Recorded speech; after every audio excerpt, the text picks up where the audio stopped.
Namaste. Hello, everybody. Makadas Elumen here.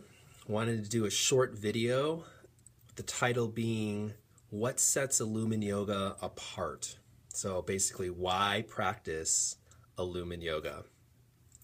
To me, Elumen Yoga is different than other yoga systems because of these two main, what I call pillars, that are really a foundation and what the Elumen Yoga system is based from. These two pillars. One pillar being that I've taken the idea from Mr. BKSI Iyengar's books, Light on Yoga, Yoga, Path to Holistic Health, where he states in the back of the books different ailments and then prescribes poses to treat different ailments. I have gone through all of the ailments listed and wrote down every time I came across a pose and checked every time the pose was repeated in prescription. So every time I came across Adho Mukha Svanasana, Shirshasana, Sarvangasana being the two most prescribed poses for most ailments, I wrote down every time to find the most commonly prescribed pose to treat the most ailments. And I've taken those poses that have been the most prescribed by Mr. Iyengar to treat a handful of different ailments of physical body, the emotional, mental, psychological, neurological, and so on, ailments and symptoms and conditions, all these poses that help prevent all different ailments and sicknesses and diseases, poses to treat them, and so on. So I've taken those poses, and those poses are what create the Elumen Yoga sequences. There's three main sequences in Elumen Yoga, like Ashtanga Yoga.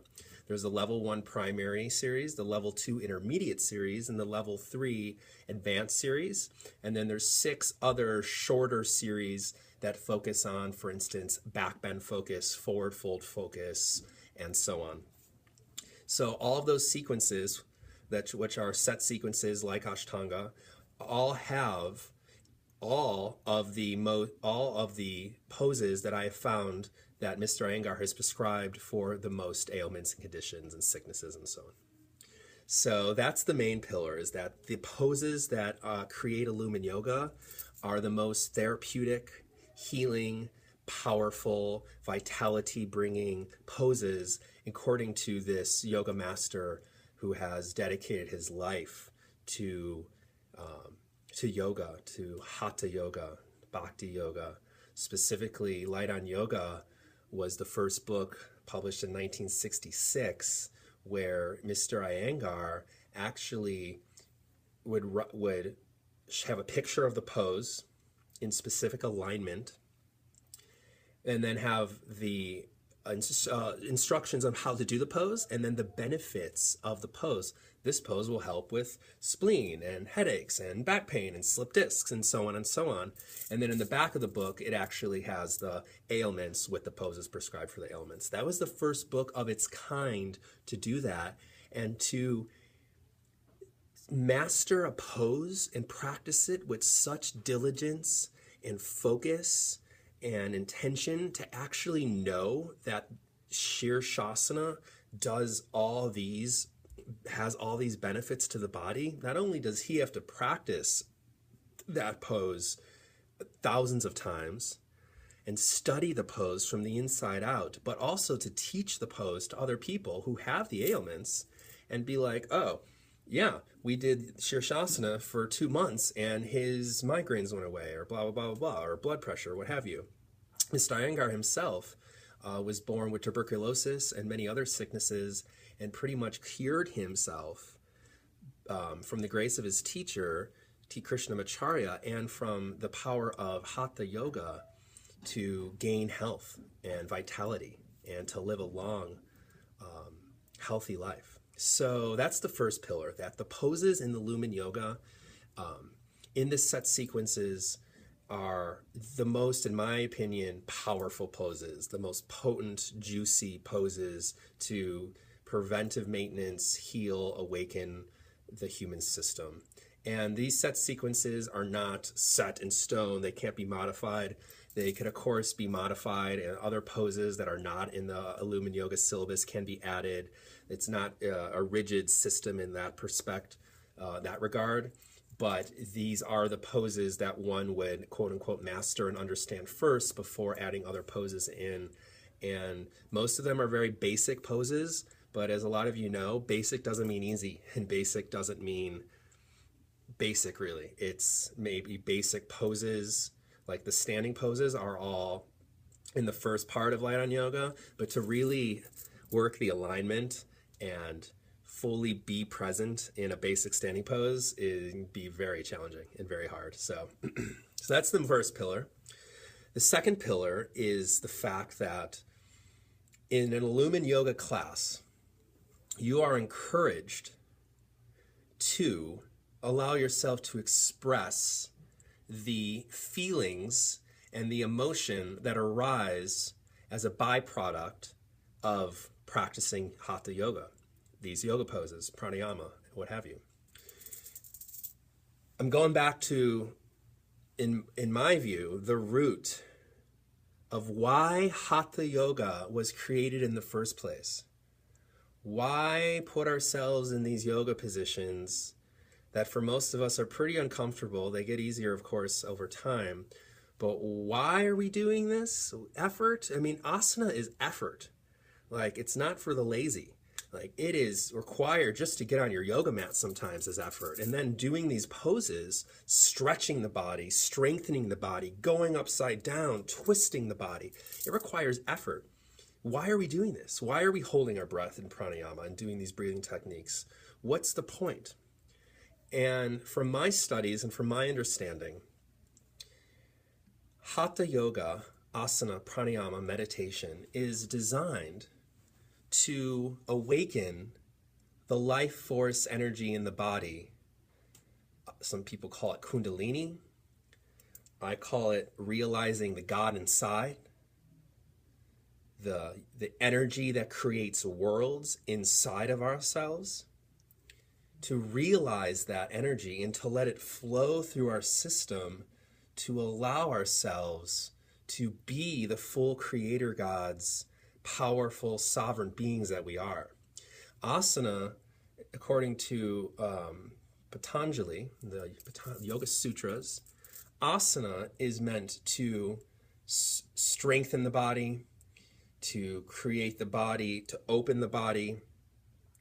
Mr. Iyengar used to say, a lot of people come to yoga, the body is in one piece, while the mind is in thousands of pieces. And then after one masters asana and hatha yoga, the body is in 1,000 pieces and the mind is in a single state and peace. So we use asana to help the body to feel good. Because if you're in pain or discomfort, it's hard to realize God. It's hard to feel good if your back's always hurting or your shoulder or what have you, or if you always have a headache or something like that, or you're not sleeping good. It's hard to really connect to that source inside. So we use asana to heal the body, strengthen the body, become flexible enough to sit in a comfortable posture to then practice pranayama, which is different breathing techniques to alter, to manipulate, to take control of the prana, the breath, which gives life to all beings. That prana, that chi, we then fill ourselves with.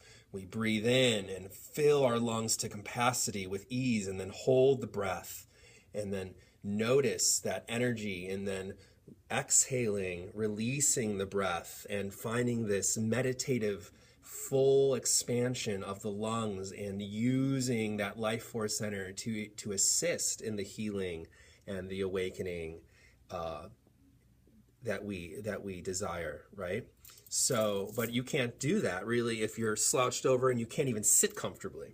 So classically, the asana is used so you can sit comfortably in pranayama, to then pranayama, calming the nervous system down as a byproduct, calming the mind, somewhat forgetting about the body, being in this state of oneness, you then can go into a deep meditation, withdrawing of the senses, into eventually come into samadhi and enlightenment, which to me is ultimate clarity. Clarity of the moment, of what is, mindful of actions, words, thoughts, surroundings, what's happening inside me, what's happening outside of me.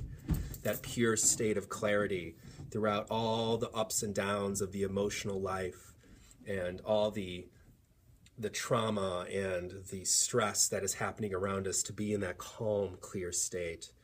Pure awareness to what is, while connecting to that God source energy inside us that creates worlds, to me is samadhi and enlightenment.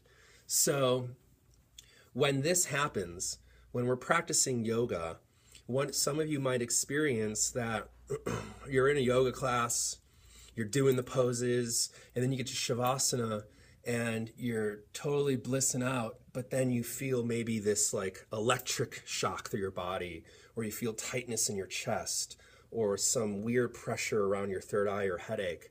And I know I used to experience this. I used to lay in Shavasana and feel these sensations and this energy moving through me, and I thought something was wrong with me. I thought there was something wrong with my body or my mind, or there was something, it was a negative thing, and it brought fear and anxiety. And I was resisting it because growing up in Chicago, you know, taking a yoga class, it's kind of frowned upon if you allow yourself to make noise or shake or move around a lot in Shavasana. People have this thing where it's quiet and it's a rigid, and it's like you do this. And I used to want to shake in Shavasana, or scream even sometimes, make noise, or after holding a long yoga pose, I'd want to like shake out like a deer after being like spooked by the headlights. Deers go in the woods and they shake out for 5-10 minutes, and they move their body to move that energy, that fear out of them, because emotions are energy. So when we're doing this asana, these yoga poses and the pranayama and the meditation, it is awakening that kundalini, that energy that creates worlds, that life force energy chi through our body. It's moving it right through our body. We're stretching and breathing through our body to create something. And in Elumen Yoga, we encourage you.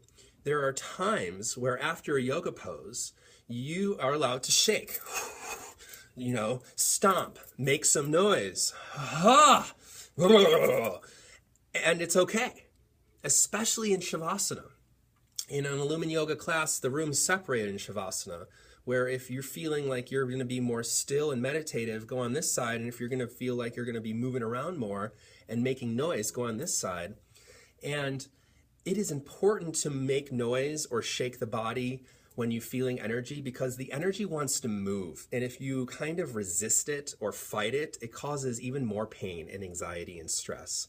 So working the yoga poses, doing the pranayama, doing the meditation is going to naturally move this energy through the body. Call it whatever you want.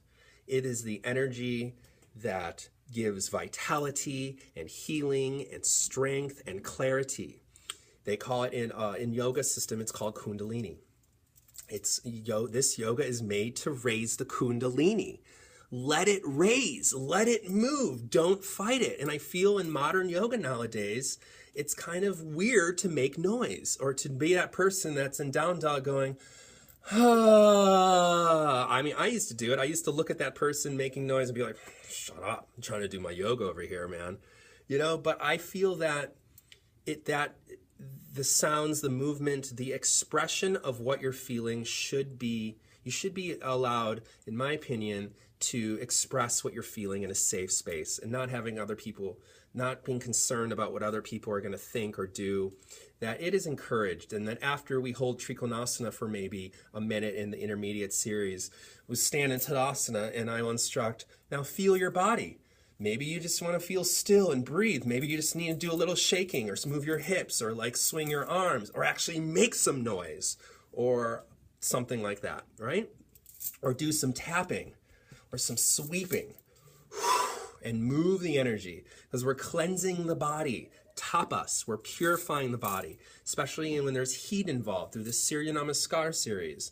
If it's a hot yoga class, right, you're purifying, you're creating heat and alchemy within the body, and the energy that is unwanted, sickness, disease, unwanted thoughts and beliefs, that needs to be moved and released from the body. And if you fight those impulses and feelings, I believe that it's not good for the body. It creates even more disease and sickness and negative thoughts and stress. So that is the second pillar of Elumen Yoga, is that it is encouraged, it is allowed, and there is time, appropriate time, to make noise, to let the energy that is wanted and unwanted to move through the body. And I feel that after practicing this way, my Shavasanas have never been deeper. When I'm allowed to, in Shavasana, if I feel like going, maybe it happens for a second, maybe it's a minute, I'm allowed to, I go deeper into myself, into the moment. And I noticed I was at a yoga studio the other day, last week, and everyone's really quiet in Shavasana as usual, but I was feeling enormous energy moving through my body, and it wanted to move, and I wanted to scream and shake, even if it was just for 10 seconds, but I wasn't allowed to do that because I didn't want to disturb other people's experiences, right? So it is allowed, it is encouraged, and it is a part of Elumen Yoga. And I believe that's what separates Elumen Yoga apart from other yogic systems. And it is really amazing when you are allowed to do that and let the body move. And we teach it, we talk about how to move the body, what are the different options to move the energy, to gather the energy, to shake, the different techniques. So one pillar being that the poses in Elumen Yoga that create the Elumen Yoga sequences are the most powerful, vitality bringing, healing, cleansing poses according to BKS Iyengar to treat and prevent most ailments, sicknesses, diseases, what have you. So that's one pillar, and then the other pillar being that you are allowed to let that Kundalini energy flow, let that life force, chi, prana flow through your body. It is encouraged, it is taught, and it is accepted. So thank you for taking the time to view this video. My Elumen Yoga Guidebook, Handbook will be available early next year, which talks about this and much more of what is Elumen Yoga, what have I gained and gathered from yoga, how it saved my life. And there'll also be pictures of me in each pose, of every pose in the Elumen Yoga syllabus. It will have the sequences, instructions, step-by-step instructions of how to practice the poses, and much, much more. If you're in Portland, starting in January, I will be teaching every Thursday and Friday at Yoga Pearl, one on Thursday, one on Friday, Elumen Yoga classes by donation, and those are going to be really great, taught by me. I'm also available for privates. If you want to learn Elumen Yoga one-on-one or in small groups, please contact elumenyoga@gmail.com or message me on Facebook. And yeah, good things are coming. Thank you again for being open to experiencing something new. Thank you for your interest. Thank you for your interest in yoga and taking good care of yourself. Please continue to practice. Love and light. Namaste.